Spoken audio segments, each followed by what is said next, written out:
Curah hujan dengan volume tinggi disertai banyu pasang di Sungai Martapura ini menggenangi pula kantor Balai Kota Banjarmasin, Jalan RE Marta Dinata, Banjarmasin Tengah. Menanggulangi permasalahan, Dinas Pemadam Kebakaran dan Penyelamatan Banjarmasin bersama Satuan Polisi Pamong Praja Banjarmasin pun saling bahu-membahu dengan menggunakan pompa melakukan penyedotan drainase.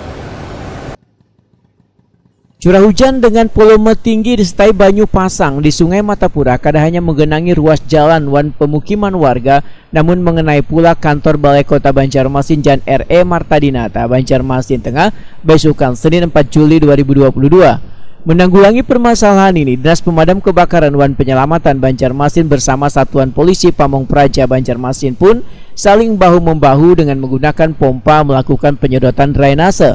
Kabainas Damkar wan Penyelamatan Banjarmasin Budi Setiawan Wetakuni Prima TV di sela-sela penyedotan drainase memudahkan, Dinas Damkar wan Penyelamatan turut andil melakukan penyedotan di beberapa titik wilayah yang terendam, khususnya di kawasan jalan protokol. Selain itu, menurut Budi Setiawan akan menyasar ke pemukiman padat penduduk jika banyunya masih belum turun nang merendam rumah-rumah warga.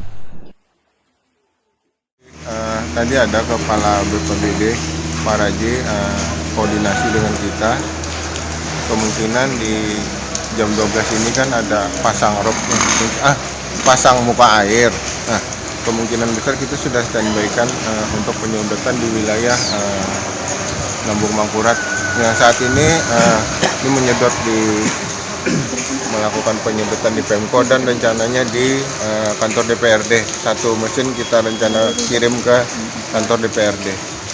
Ya, Pak, mungkin adakah hendak melakukan penyedotan di kawasan-kawasan yang terendam banjir di Pak? Rencananya ada, Pak. Jadi mungkin jam 12 ke atas atau setelah zuhur ini kan kita mungkin lakukan penyedotan di beberapa titik lah. Mungkin di sini di dalam protokol lah. Untuk yang padat penduduk mungkin Pak? Di permukiman penduduk misalnya? Permukiman penduduk setelah protokol mungkin kalau memang permukiman penduduk masih tergenang ya kita lakukan penyedotan. Kita ada beberapa juga tim swasta, BPK swasta yang siap membantu. Sementara itu, Kepala Satpol PP Banjarmasin Ahmad Mujayin memadahkan jajaran Satpol PP kada hanya melakukan patroli namun juga memantau terkait kesiagaan pada wilayah yang terendam. Selain itu, memberikan bantuan kepada pengendara yang mogok atau warga yang membutuhkan pertolongan wayah rumahnya terendam.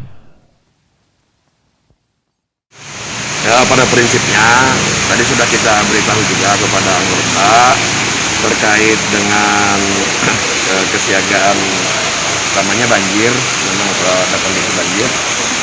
Sudah kita arahkan kepada seluruh anggota untuk pada saat kegiatan di lapangan khususnya untuk melihat secara langsung perkembangan di lapangan. Yang kedua, kemudian juga melakukan bantuan-bantuan secara langsung kepada warga masyarakat seperti contoh mobil yang mogok, sepeda motor yang mogok langsung kita arahkan untuk dibantu itu.